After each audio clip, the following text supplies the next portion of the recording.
Hi, I'm Ken Pinto, author of the book How Much is the Milk?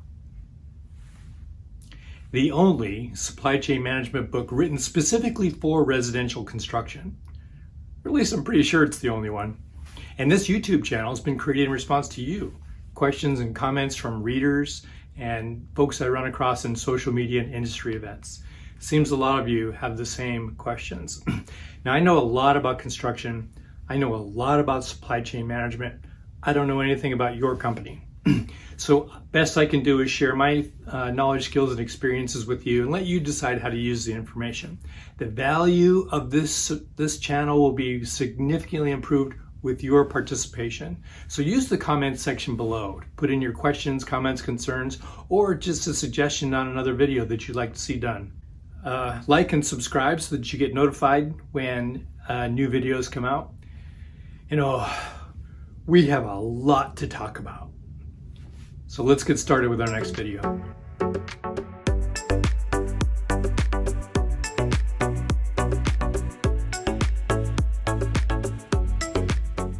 Hey, welcome to our episode of electrical wiring. Copper wire has made a big splash this week and we need to talk about it. So think about this. So this year, from January to July, copper wire has gone up only 52%. Only? Did I just say only 52% increase? Yep, it's only 52% when you put it into perspective. So if you look at copper wire from January of 2020 to July of 2022, it's gone up 608%. No, you don't need to rewind. I said that right. You heard 608%. It's huge. Well, this week, copper has come down 68%. So yeah, a couple days ago, a 68% drop in copper wire prices. Woo, that's a big one. So what are you gonna do with that information? So if you buy directly from a distributor, then you negotiate directly with the distributor. Whether you have 90-day price locks or if you just pay market pricing, it's time to talk about new prices.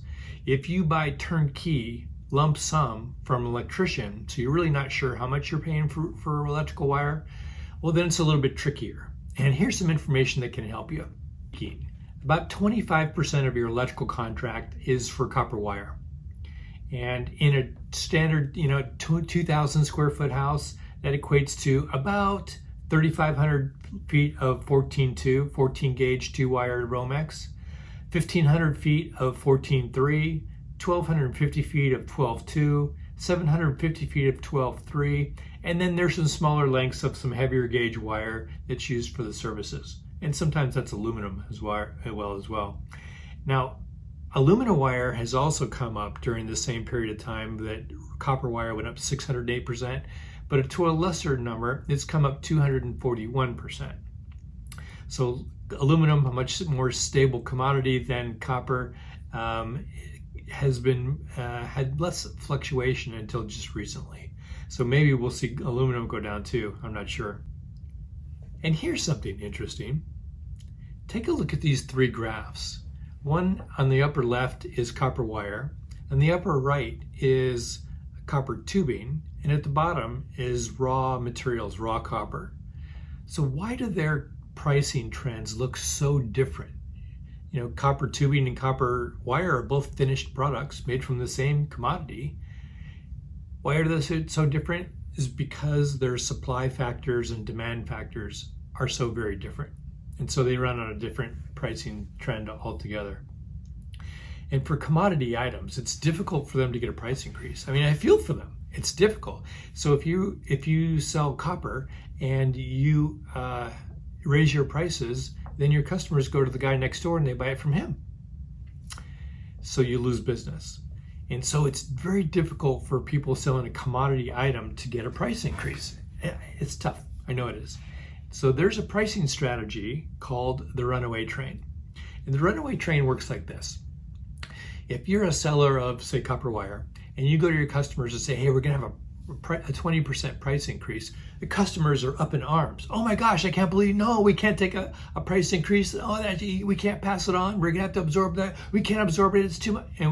And we have a script that we run whenever there's a price increase, don't we? Of course we do. Now, if that same supplier, instead of a 20% price increase, raises it 100%, and then we're again up in arms. We have the same script. We run through the script. Oh, I can't believe it. And then a few weeks later, they drop it down to a 75% increase. And then a few weeks later, they drop it down to a 50% increase. And then a few weeks later, they drop it down to a 20% increase. We say thank you. You see the difference there? In one case, they ask for 20% increase and we throw a fit. And in the other case, they get a 20% increase and we say thank you. So that is the dynamic of the runaway train. It's difficult to do though. It usually starts with one supplier, usually a large one, leading out. And if the others don't follow, then they quickly will pull back to the original pricing so that they don't lose too much business. Now, if they lead out with a price increase and their competitors are leading out, or will follow them with a price increase, then they'll take a little bit further. And if the timing is just right, and if the circumstances are during a pandemic when the demand for copper is just climbing at an all-time high, it's just perfect for the runaway train. So that runaway train looks a lot like this.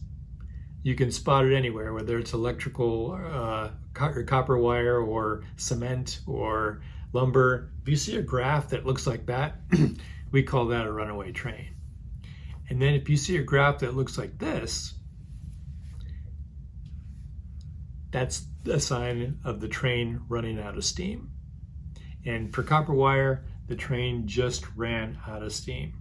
So I kind of saw this coming, didn't know exactly how it was going to pan out, but I've been seeing the commodity news on copper indicating that copper demand was down.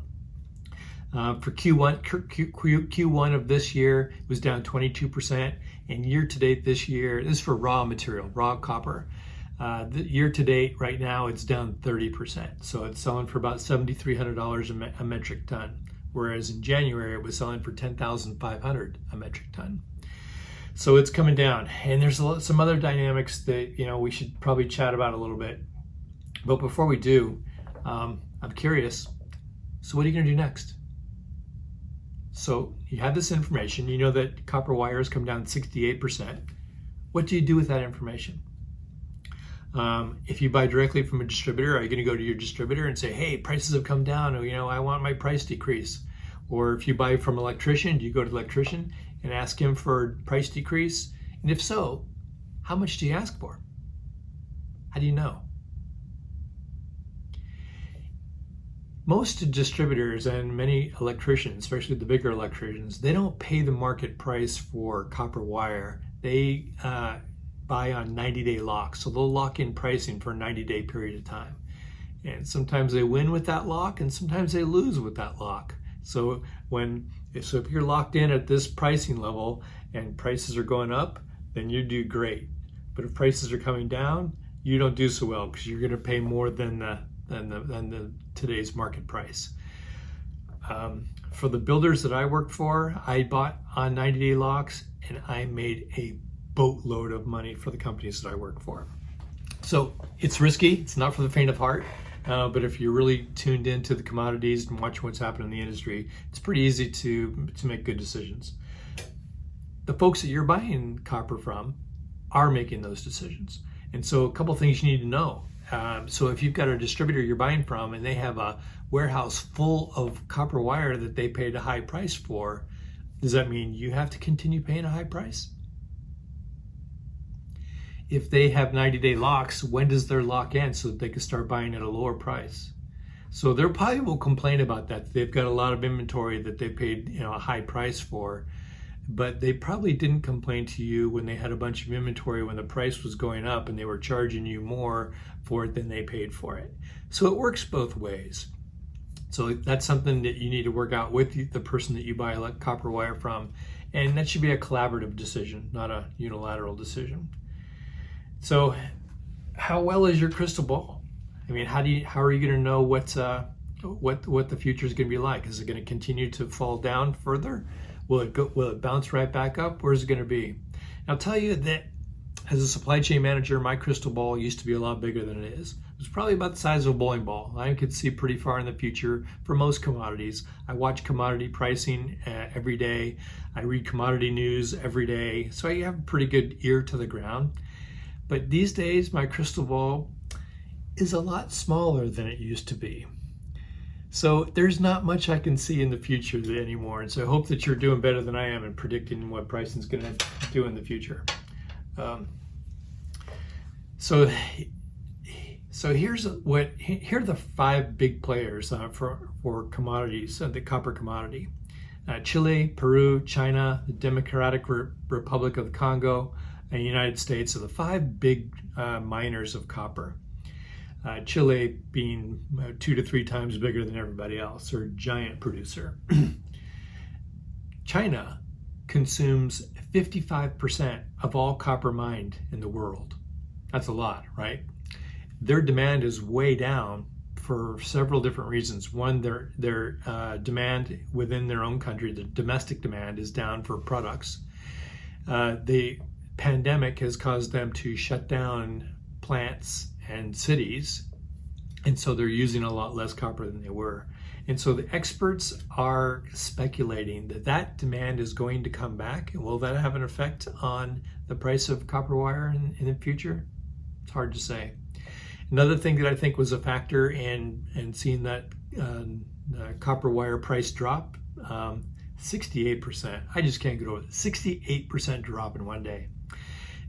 And that factor is that there's headlines saying that housing is going to be slowing. Residential uses a lot of copper wire, so it's a big factor. Will it really slow, or is it just a head fake?